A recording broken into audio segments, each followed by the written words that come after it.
Hello, all of you join. Hello, only 5 students joined so far. What about other students?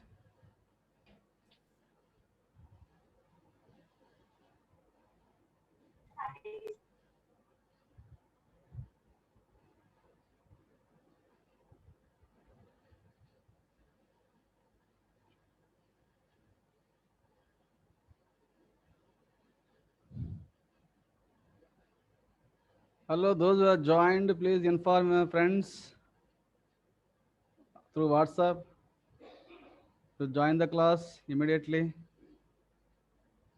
I'm having the network problem in this WhatsApp.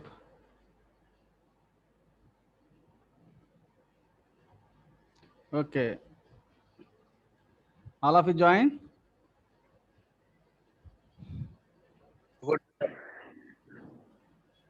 మళ్ళీ చేలో దిగినాయి అనుకో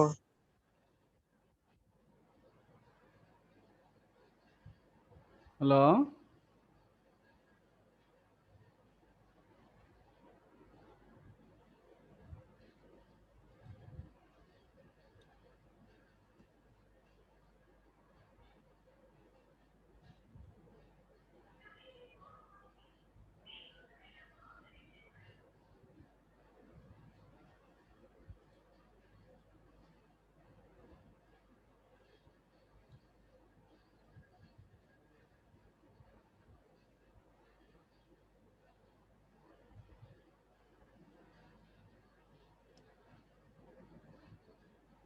Hello.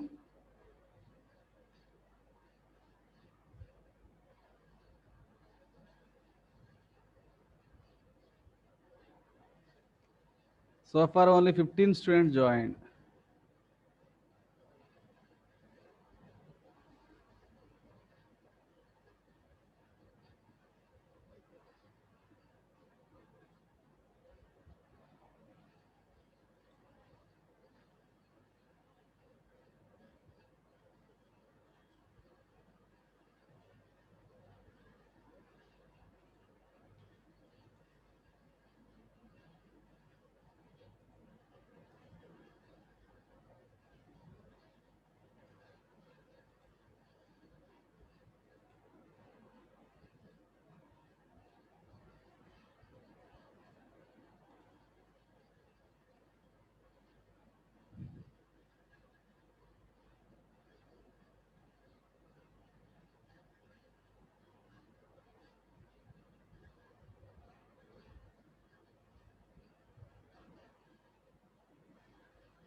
Hello. All of you join.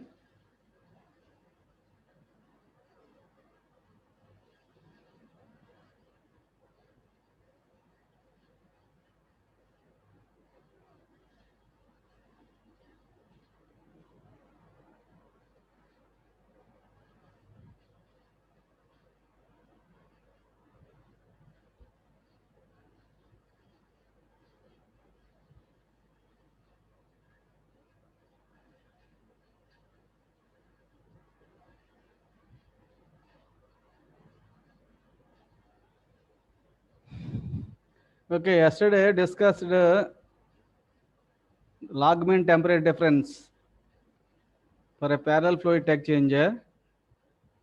We have derived the equation for LMTD and log mean temperature,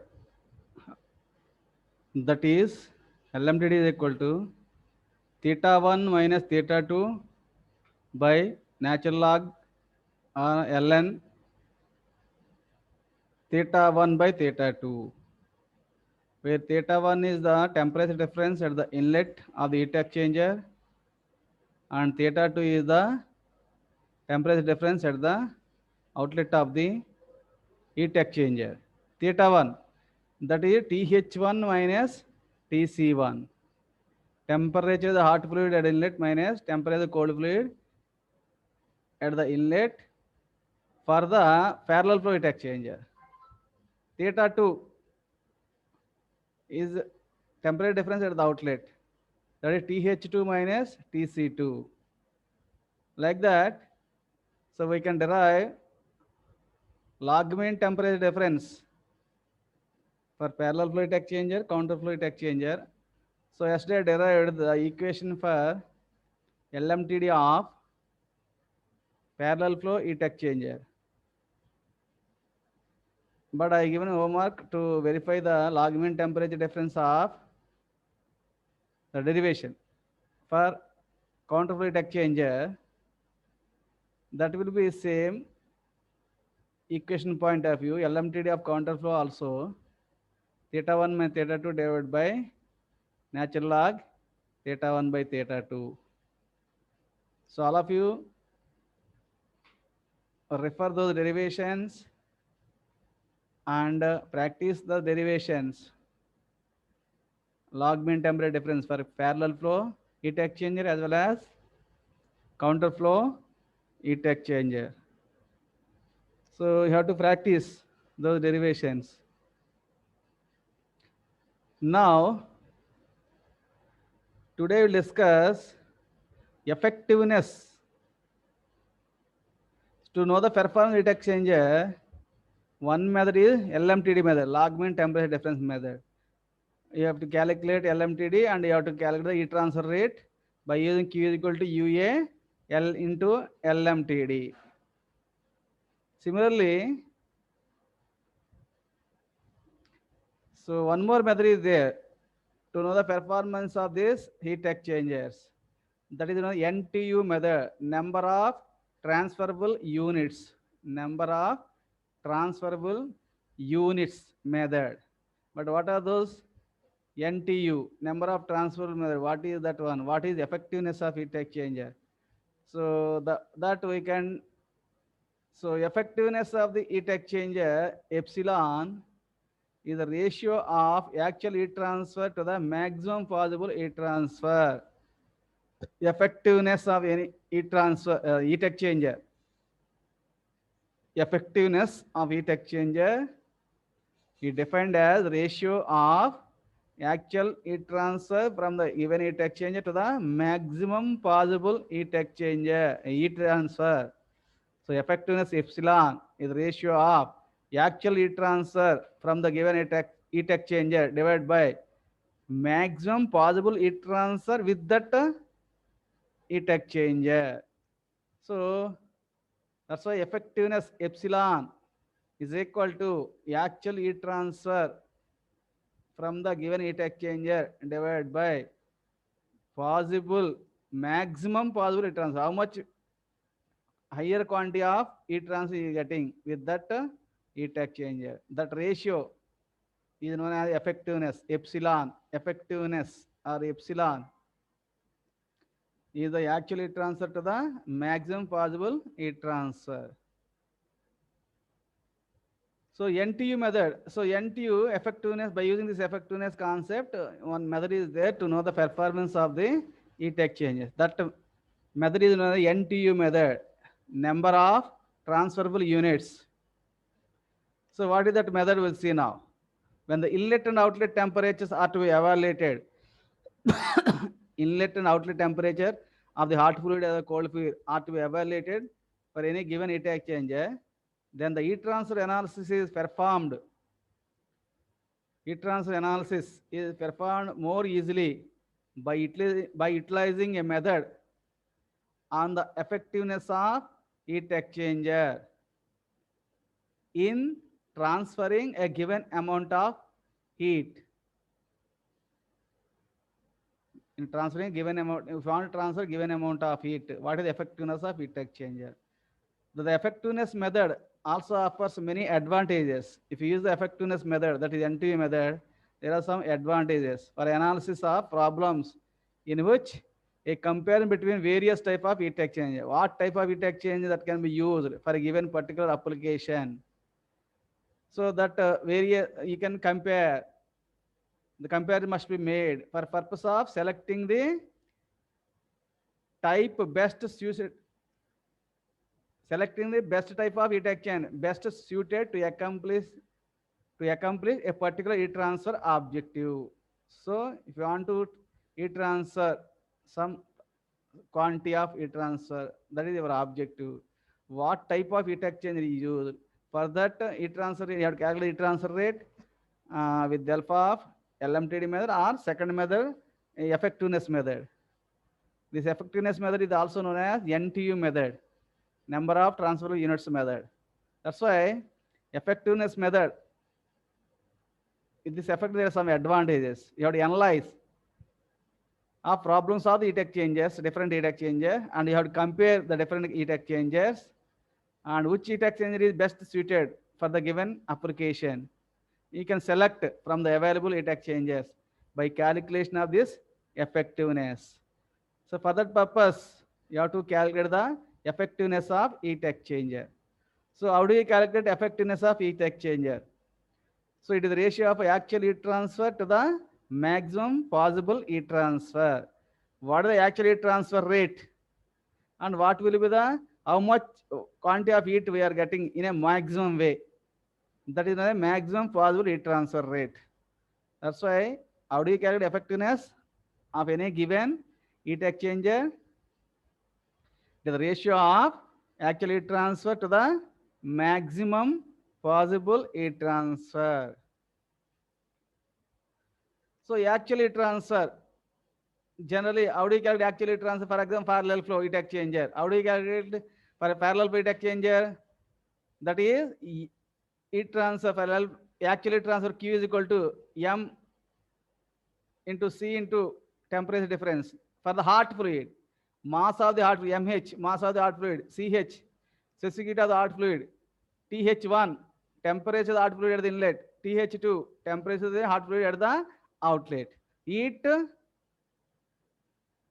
given by the hot fluid. How to calculate mass into specific and temperature difference.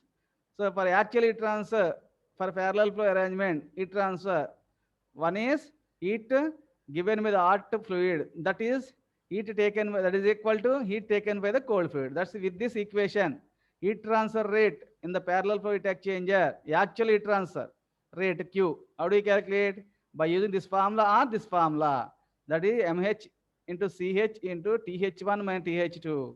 Mass of the hot fluid, the specific heat of the hot fluid into temperature difference of the hot fluid.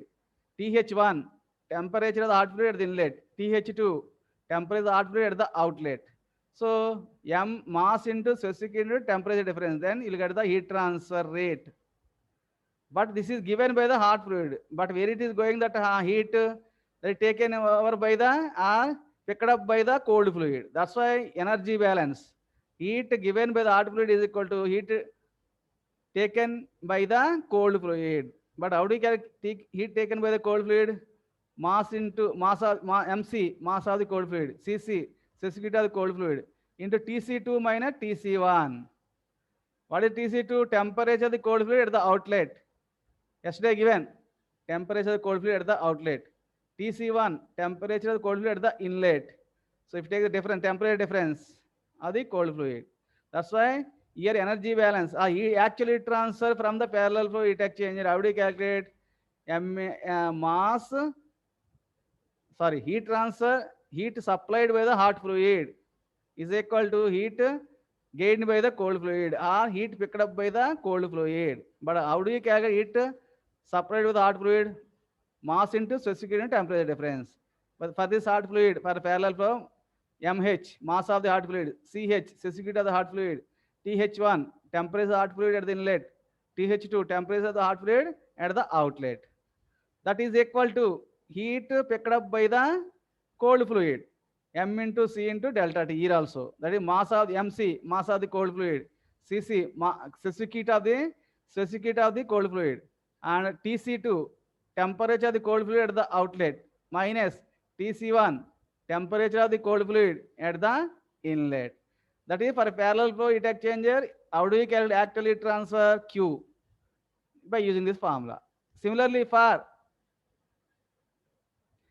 counter flow heat exchanger, that is MH into CH into TH1 minus TH2. This is same, but that is picked up by the cold fluid here. MC into CC into But here temperature difference Tc1 minus Tc2. In the case of counterflow, Tc1 is greater than Tc2. That's why heat picked up by the cold fluid, Tc1 minus mc into cc into Tc1 minus Tc2.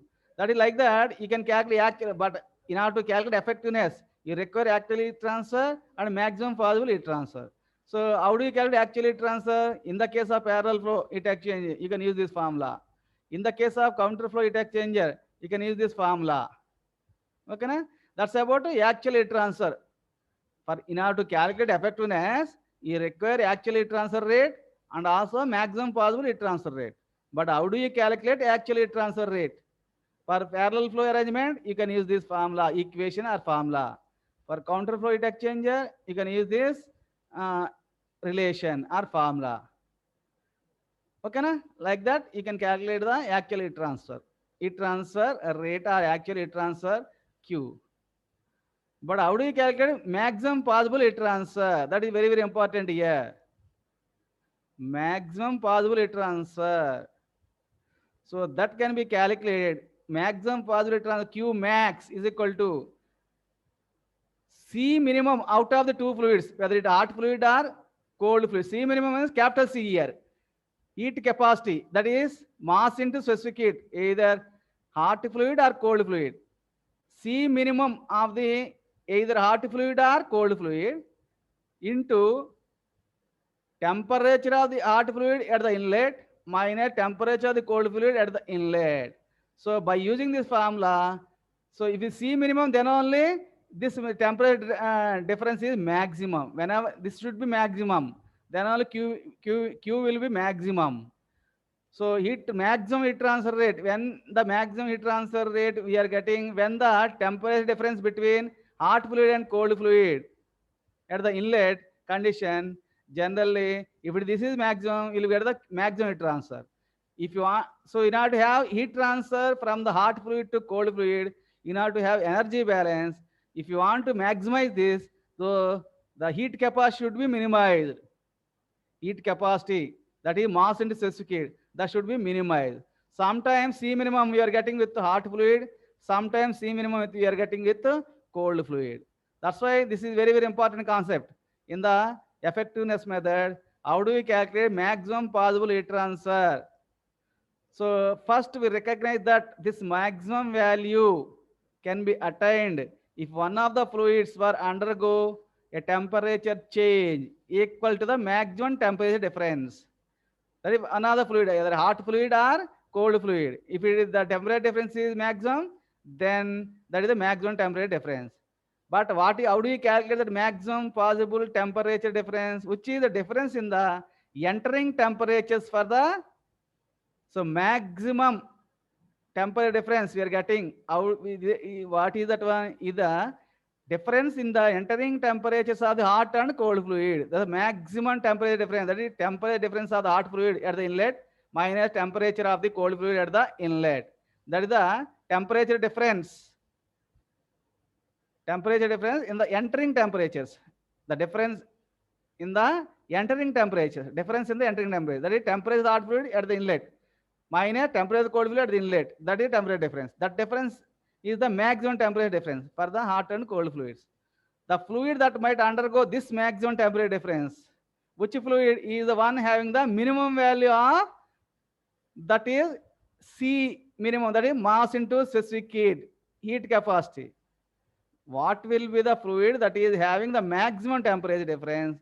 Then it will have to have the energy balance from the hot fluid to cold fluid. So then the fluid which is having the maximum temperature difference is the one having the minimum value of this C minimum, that is mass into specific heat, MC. Because why? The energy balance requires that energy received by one fluid must be equal to the heat given up by the other fluid.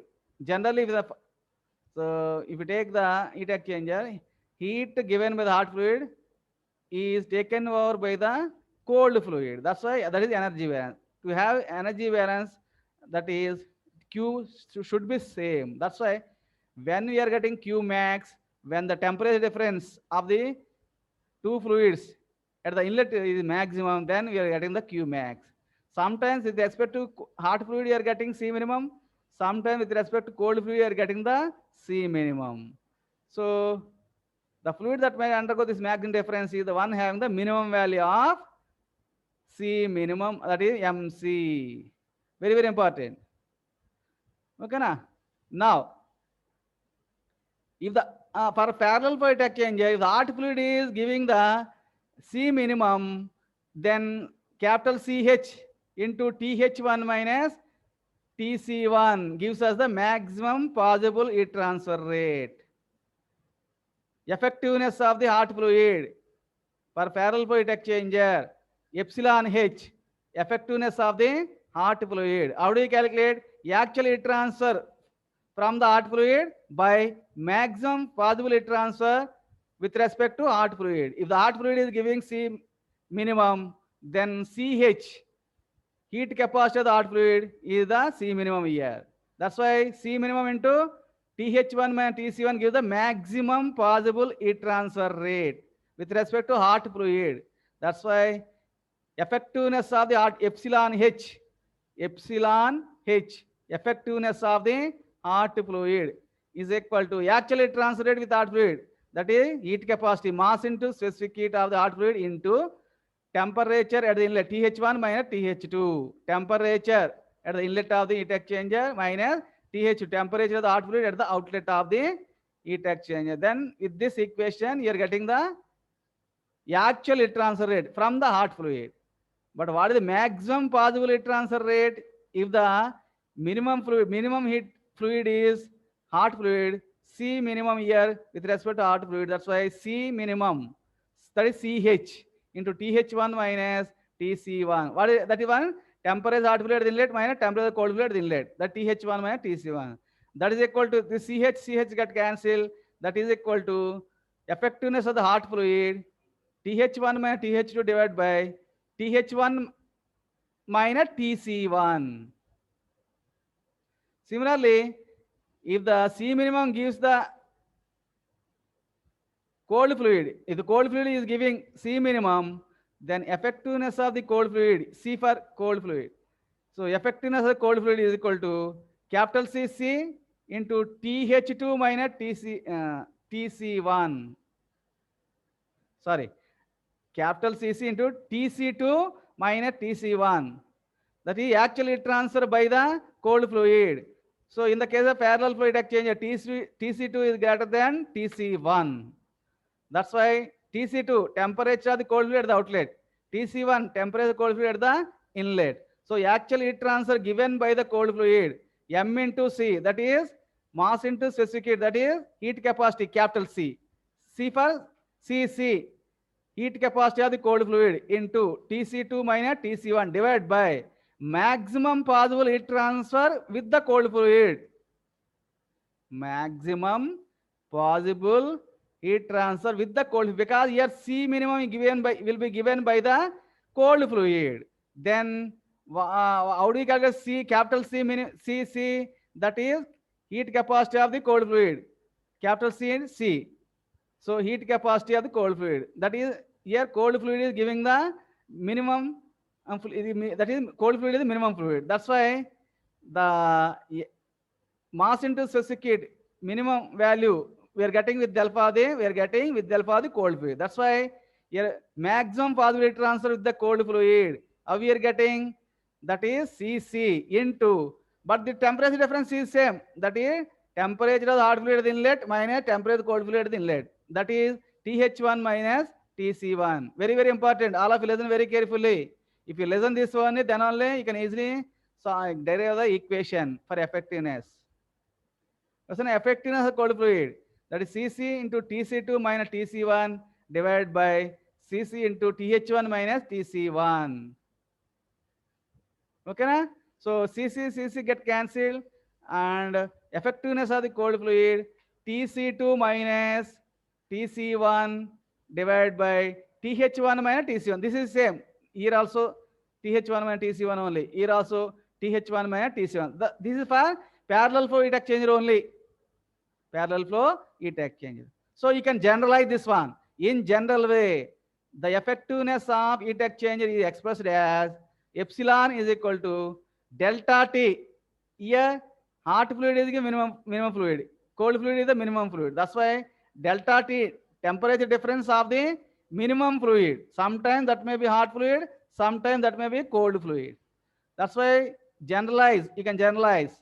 Effectiveness epsilon is equal to this one, temperature difference of the minimum fluid. This is the temperature difference of the hot fluid, temperature difference of the cold fluid. Here, hot fluid is the minimum fluid, cold fluid is the minimum fluid. That's why, so effectiveness epsilon is equal to delta T of the minimum fluid divided by maximum temperature difference in the heat exchanger. Maximum possible temperature difference. Maximum temperature difference in the heat exchanger. This one. That is maximum in the case counter flow, sorry, in the case of parallel flow heat exchanger. So if you observe the temperature difference, temperature variations, yesterday given that variation, and then that is TH1 minus TC1. So that you can generalize this one. The minimum fluid is always the one experiencing the larger temperature difference in the heat exchanger. What is the fluid that is giving larger temperature difference? That is the minimum fluid here. Sometimes that may be hot fluid, sometimes that may be cold fluid. And the maximum temperature difference in the heat exchanger is always, that is same. Maximum temperature difference in the heat exchanger, maximum temperature difference in the heat exchanger is always the difference in inlet temperatures of the hot and cold fluid is always difference in inlet temperature of the hot and cold fluid. Always the maximum temperature difference. What is that one? Temperature of the hot fluid at the inlet minus temperature of the cold fluid at the inlet. So very, very important. Now, how do we derive the equation now for effectiveness? So now effectiveness derivation. Very, very important. All of you listen carefully with some mathematical concepts and mathematical manipulations. So yesterday I given. So for while deriving the equation for that LMTD of parallel flow heat exchanger, we are having log nature term theta 2 by theta 1. Ln theta 2 by theta 1 is equal to minus UA 1 by CH plus 1 by CC. That has been, this has been already derived yesterday. For any heat exchanger, the temperature difference theta 2 at the outlet divided by natural logarithm of theta 2 by theta 1 is equal to minus UA into 1 by CH plus 1 by CC. Natural logarithm. What is TH2 minus TC2?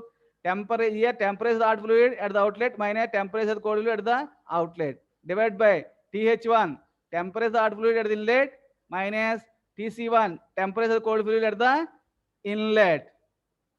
Okay, this is theta 2, temperature difference at the outlet. This is theta 1, temperature difference at the inlet. So Ln theta 2 by theta 1, yesterday given, is equal to minus UA into 1 by CH plus 1 by CC. So what is U? Overall heat transfer coefficient. A, surface area or area of the heat exchanger along the length area into 1 by capital CH plus 1 by capital CC. What is capital CH? Heat capacity of the hot fluid. What is capital CC? Heat capacity of the cold fluid. Now, from this natural logarithm, TH2 minus TC2 divided by TH1 minus TC1 is equal to minus UA into 1 by CH plus 1 by CC. From this, you can remove the natural logarithm. How do you remove the logarithm? With the alpha of the exponential function. That's it. From this, TH2 minus TC2 by TH1 minus TC1 is equal to exponential of this one. Exponential of function e to the power this one. What is this one? Minus UA divided by C, take out CC common, capital CC. Minus UA divided by CC common. If you take the CC common, 1 by CC common, then 1 by CC, this is 1 plus this CC by CH. Mathematical manipulation, that's all.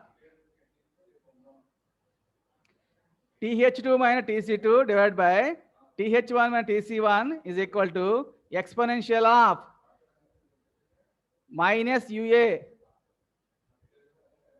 by CC, capital CC. I am taking a common 1 by CC into 1 plus CC by CH. Now, if the cold fluid is the minimum fluid, what is the epsilon? How do you calculate epsilon? If the epsilon of the cold fluid, TC2 minus TC1 by TH1 minus TC1. So if the cold fluid is the minimum fluid, how do you calculate effectiveness of the cold heat exchanger? Epsilon is equal to TC2 minus TC1 divided by TH1 minus TC1. This one. TC2 minus effectiveness of the cold fluid. TC2 minus TC1 divided by TH1 minus TC1. That's why if the cold fluid is the minimum fluid, for example, if the cold fluid is the minimum fluid, then epsilon is equal to effectiveness epsilon is equal to TC2 minus TC1 divided by TH1 minus TC1. Now, this is equation number 1. You can rewrite the left-hand side. Rewriting the left-hand side of the equation number 1. This is TH2 minus TC2 divided by TH1 minus TC1. All of you follow carefully. Rewriting the left-hand side. I am taking left-hand side only. This is equation number 1. Right-hand side exponential of this one minus UA by CC into 1 plus CC by CH. Now, for the time being, leave it as it is. Right hand side, and I am taking the left hand side of this equation number 1. I am rewriting the left hand side of the equation number 1. That is TH2 minus TC2 divided by TH1 minus TC1. What is the left hand side of the equation number 1? TH2 minus TC2 divided by TH1 minus TC1. That's why left hand side of rewriting the left hand side of equation number 1. TH2 minus TC2 divided by TH1 minus TC1 is equal to, you can rewrite this TH2 like this, TH1 plus CC by CH into TC1 minus TC2. You can rewrite or you can replace TH2 with TH1 plus CC by CH into TC1 minus TC2. How? We are having the energy balance. Heat given by the hot fluid is equal to heat taken over by the cold fluid. Heat given by the hot fluid. How do you calculate? Capital CH, heat capacity, capital CH into TH1 minus TH2 is equal to capital CC into TC2 minus TC1. From this, TH1 minus TH1 minus TH2 is equal to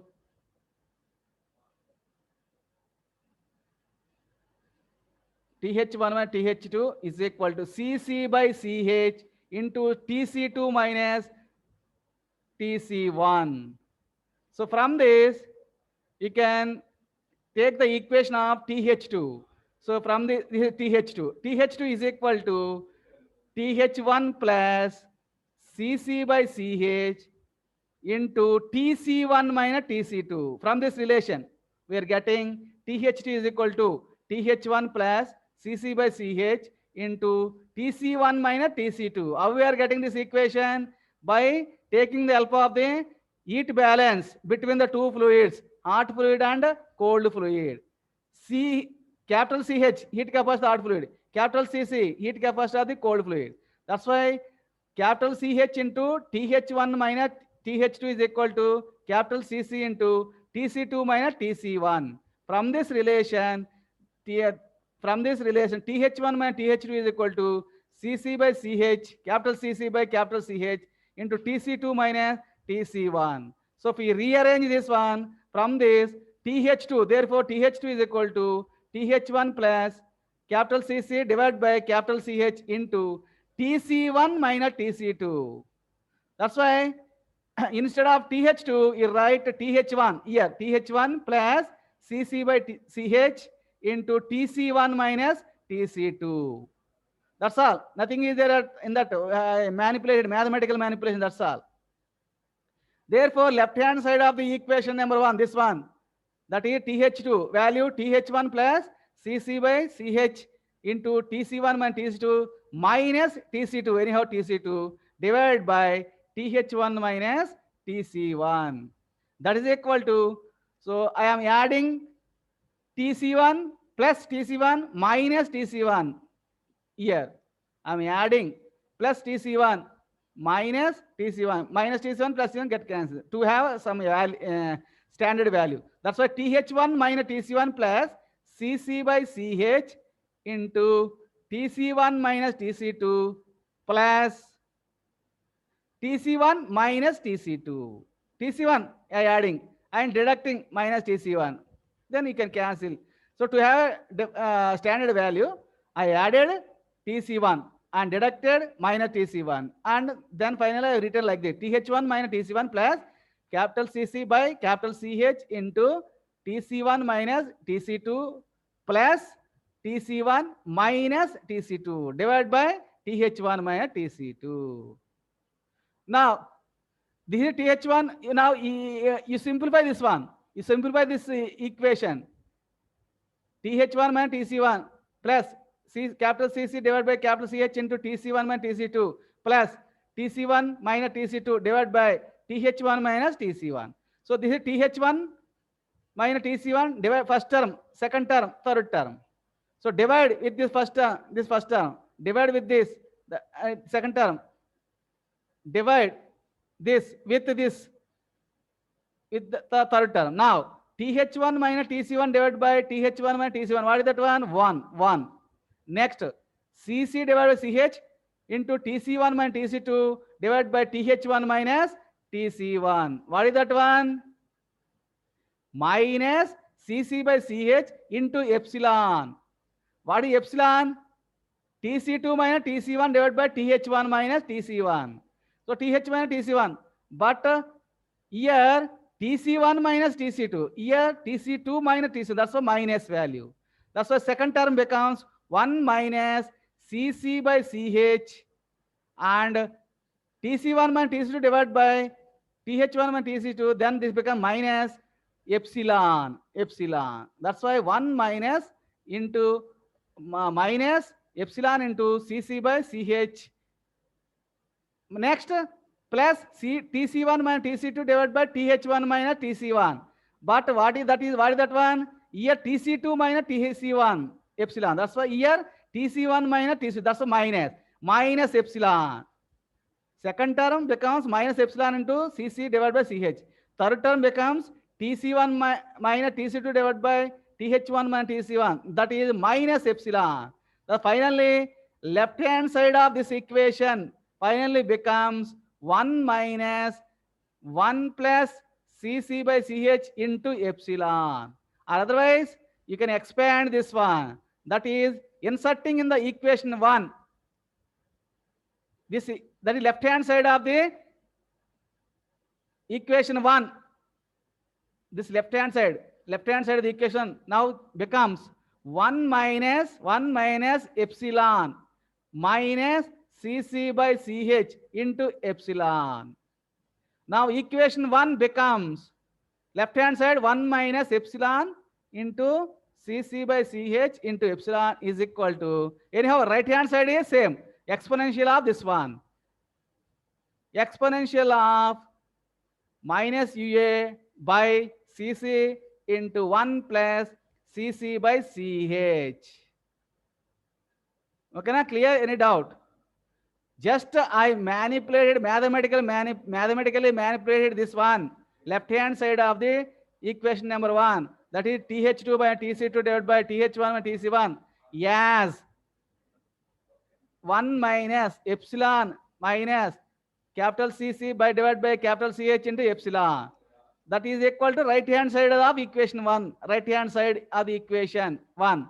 This is same, exponential of this minus UA divided by capital CC into 1 plus capital CC divided by capital CH.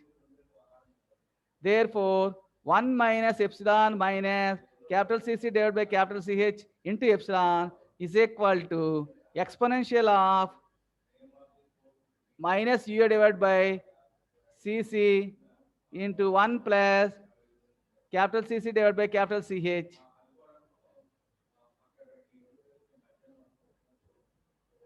Okay, na? From this, here minus epsilon, take out common, minus epsilon into 1 plus CC by CH. 1 minus epsilon into 1 plus CC by CH is equal to exponential of minus 1 minus epsilon into 1 plus CC by CH is equal to exponential of this one. So now, so epsilon into 1 plus CC by CH is equal to, then the final equation that is here, epsilon into 1 plus CC, capital CC by capital CH is equal to 1 minus this one. So I am taking this 1 epsilon into 1 plus CH by CH. That is equal to, here I am taking that one to the minus to the right hand side, then this becomes plus. That is epsilon into 1 plus CC by capital is equal to. I am taking this term to the left hand side. The 1 minus this left hand side becomes 1 minus exponential into minus UA divided by CC into 1 plus CC by CH. This equation. Final equation. Just a reversing left hand side, right hand side. Finally, epsilon into 1 plus CC by CH is equal to 1 minus exponential of minus UA by CC into 1 plus capital CC by capital CH. Okay, don't worry about this one. This is additional. Okay, this is strike it off. Finally, from this, epsilon is equal to, from this relation, what is final relation? Epsilon into 1 plus CC by CH is equal to 1 minus exponential of, within the bracket, minus UA divided by CC into 1 plus CC by CH, capital CC by capital CH. Then from that, what is the equation for effectiveness? Epsilon. Therefore, epsilon is equal to 1 minus exponential of minus UA by capital CC into 1 plus CC by CH. Divide by this one. Divide by 1 plus CC by CH. Okay, now this is the final equation for effectiveness. Effectiveness of the parallel flow heat exchanger only. Effectiveness of the parallel flow heat exchanger. What is the effectiveness of parallel flow heat exchanger? Epsilon. Effectiveness of the parallel flow heat exchanger, epsilon is equal to 1 minus exponential function of minus U by CC minus U into A by CC into 1 plus capital CC divided by capital CH divided by 1 plus capital CC divided by capital CH. What is U here? Epsilon effectiveness. What is U? Overall heat transfer coefficient. What is A? Area of the heat exchanger. What is capital CC? Heat capacity of the cold fluid. Heat capacity of the cold fluid. But how do you calculate heat capacity of the cold fluid? The heat capacity, mass into specific heat of the cold fluid, divided by capital CH. What is capital CH? Heat capacity of the hot fluid. Capital CH, heat capacity of the hot fluid. So,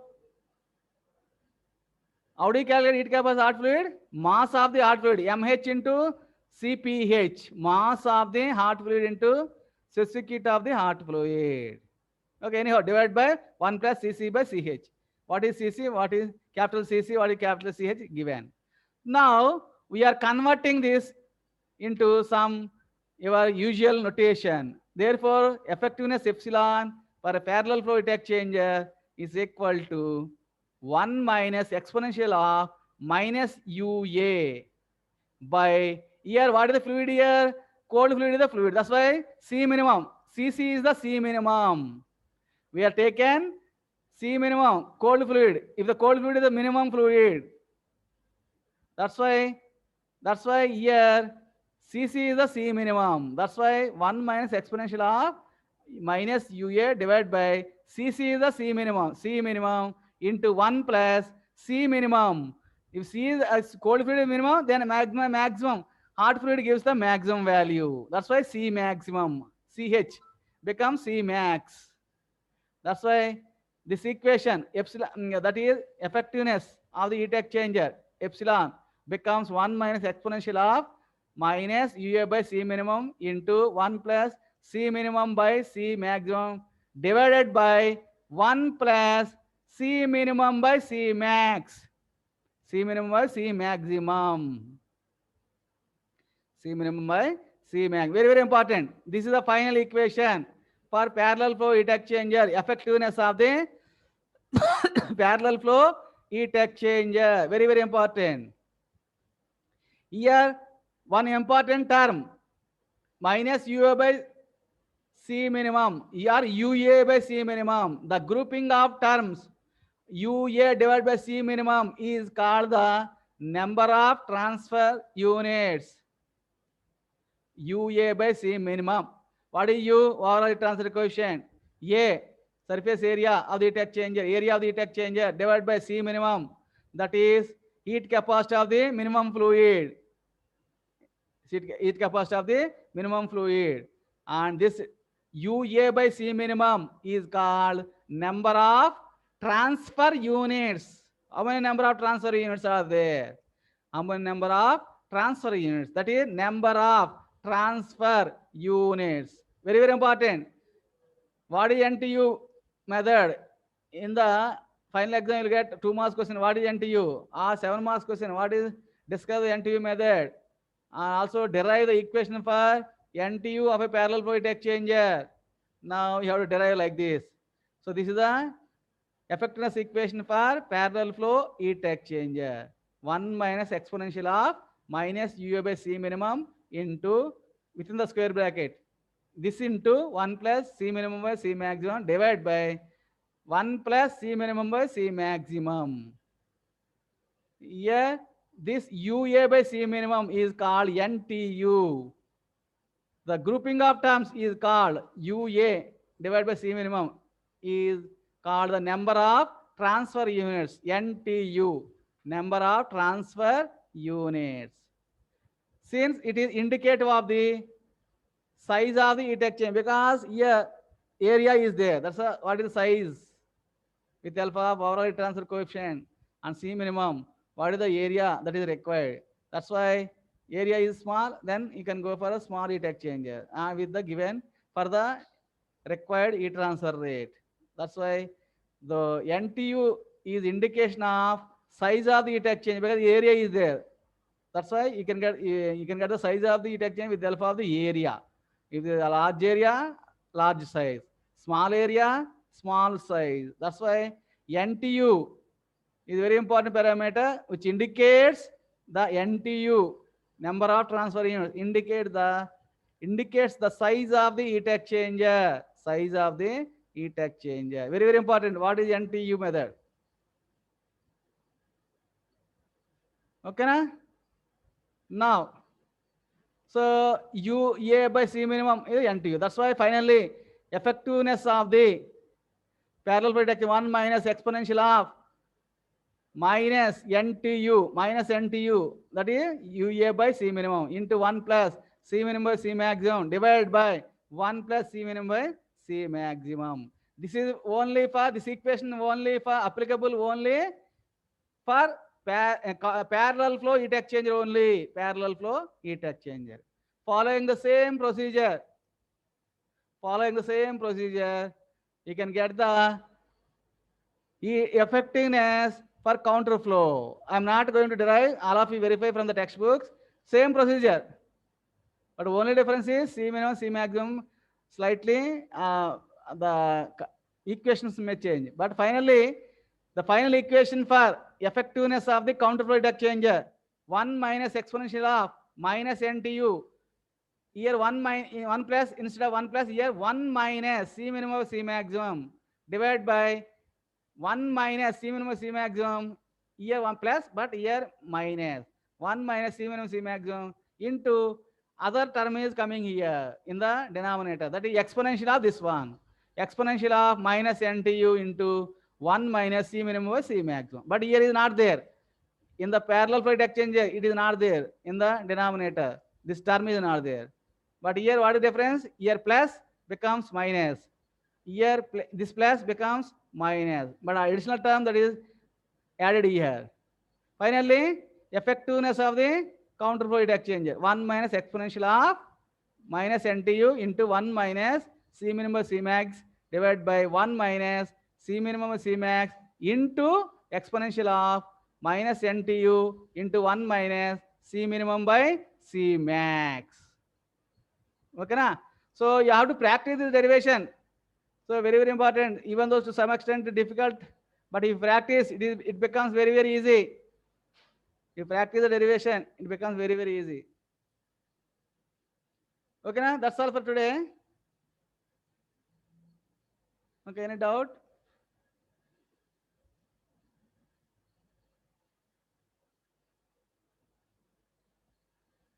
Okay, that's all for today.